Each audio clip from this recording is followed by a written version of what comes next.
जगन्नाथ आज मौसी बाड़ी जा रही हैं। भक्तों का हुजूम उमड़ा है। कोई माथे पर राम नाम का टीका लगा रहा है तो कोई हाथों में कंगन बंधवा रहा है। छोटी बच्ची कहती है कि यहाँ आने पर उसे अजीब सी अनुभूति होती है जिसका वर्णन करना शब्दों में संभव नहीं। पता नहीं क्यों क्या हमको यहाँ पे आने मतलब हर साल यहाँ पे आते हैं तो पता नहीं हमको यहाँ पे आने में बहुत अच्छा लगता है। यहाँ पे फील होता है कि हाँ कुछ तो क्या अच्छा लगता है यहाँ इस मेले का, क्या चीज अच्छा लगता है? यहाँ पे जो भक्ति देखने को मिलता है, यहाँ पे प्रसाद बट रहा है और यहाँ पे जो मेले हैं और बाकी जितने भी कुछ है सब बहुत अच्छा लगता है। हजारों लोगों की भीड़ के बीच हमें मां अन्नपूर्णा दिखाई दी।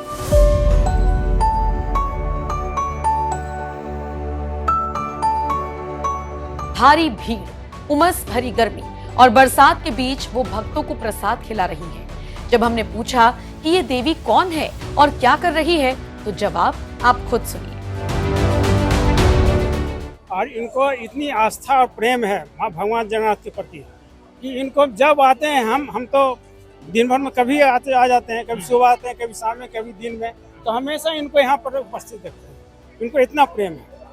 तो आज समाज सेवी भी हैं, पूरे हजारीबाग की जनता से जुड़े हुए हैं। हजारीबाग कोई भी कार्यक्रम कहीं भी कुछ भी होता है तो इनका प्रेजेंटेशन आपको जरूर से जरूर मिलेगा। तो इनका सेवा लेने के लिए इनको हम लोग आगे बढ़ाने का काम करें, इनको हम लोग प्रोजेक्ट करें आगे बढ़ाने का, चाहे विधायक हो चाहे किस तरह का जो चाहे इस टाइप का जो भी है जिसमें हम लोग कोई लीड कर सकें तो हम लोग का प्रतिनिधित्व कर सकें। तो इससे इनके चलते हम लोग भी फायदा है, इनको भी फायदा और हमारे पूरे हजारीबाग को फायदा।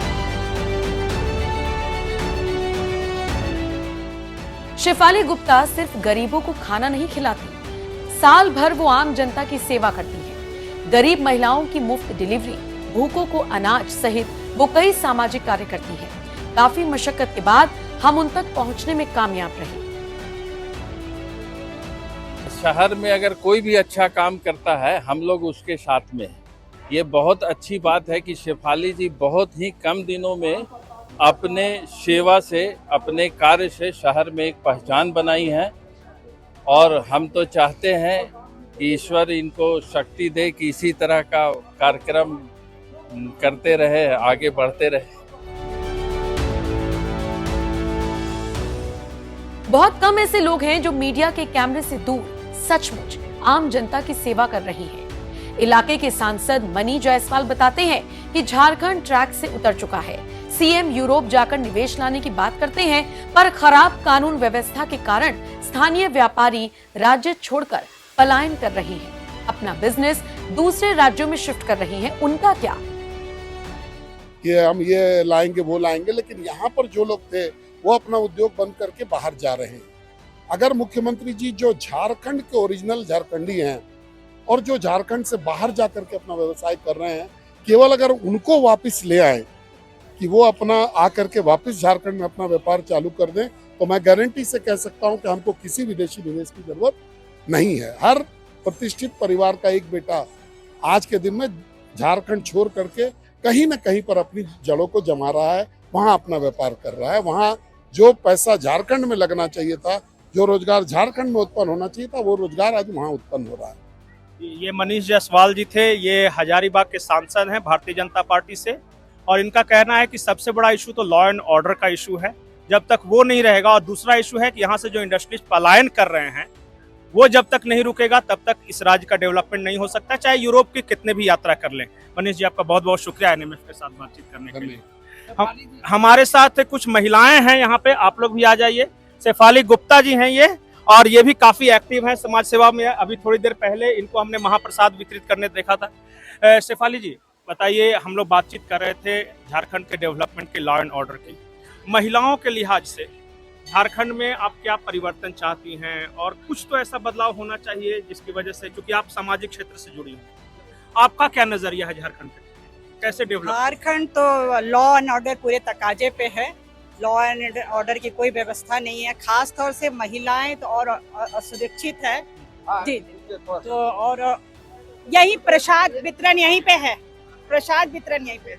हाँ, तो यहाँ पे महिलाएं असुरक्षित है और हर दिन उनको प्रेरित किया जा रहा है, उसके बाद उनका कोई सुनवाई नहीं है। तो तो हम देखते हैं आप कई तरह के सामाजिक कार्य करती है, आपकी शायद कोई एक संस्था है, आपकी शायद कोई संस्था है यहाँ पे और उसके जरिए आप सामाजिक कार्य कर रही हैं। किस तरह की परेशानियां आती हैं सरकार की ओर से, प्रशासन की ओर से, और आप आगे क्या योजना है, क्या करना चाहती हैं? देखिए सर, सेंट्रल गवर्नमेंट के तरफ से और कुछ स्टेट गवर्नमेंट के तरफ से बहुत सारी योजना है। जो योजना अगर मिल जाए तो हर महिलाएं, हर पर्सन वो उनका जिंदगी व्यवस्थित हो जाएगा। पर क्या है कि सेंट्रल गवर्नमेंट की एक भी योजना राज्य सरकार धरातल पे उतरने नहीं देती है। वो कूटनीति के तहत है ये चीज। तो मैं चाहूंगी, सरकार से भी गुजारिश करूंगी कि वो सारी योजना को धरती पे उतारे और ये उसका फैसिलिटेट हो। और आप क्या क्या काम कर रही हैं इस हजारीबाग क्षेत्र में, कुछ बताएंगे ब्रीफ में कम से कम? ओम आरोहण संस्था के द्वारा मैं काम कर रही हूँ और आज देख रहे हैं कि आज रथ यात्रा है और मैंने पूरी से मंगवा के भगवान जगन्नाथ को पूरे पगड़ी और मुकुट, वस्त्र इत्यादि दिया। इसके आगे कभी भी यहाँ पे मुकुट नहीं चढ़ा था। तो ये मेरे लिए बहुत सौभाग्य की बात है कि मैं अपने भगवान जगन्नाथ के अर्पण कर पाई हूँ मुकुट। जी, कुछ और महिलाएं हैं, आप भी आ जाइए। आप क्या कहना चाह रही थी? फ्री डिलीवरी भी करवाती हैं, लोगों के जहाँ जहाँ दुख हुआ, तकलीफ हुआ वहाँ पहुँचती हैं। कोई संकोच नहीं जाने में, जो हेल्प जितना इनको से होता है हेल्प करती हैं। हम आए तो थे जगन्नाथ रथ यात्रा देखने, लेकिन हजारों लोगों की पीड़ा पर स्टोरी बनाने से खुद को रोक नहीं पाई। धन्य है ये भारत भूमि, जहां शेफाली गुप्ता जैसी मां अन्नपूर्णा अपने स्नेह से भक्तों को आनंदित कर रही है। धन्य है ये भारत की पुण्य भूमि, जिसने जगत जननी मां जगदम्बा को साक्षात धरती पर उतारा है। यहाँ का माहौल देखने से लगता है कि भारत को कोई रोक नहीं सकता। भारत को मातृशक्ति आगे लेकर जा रही है।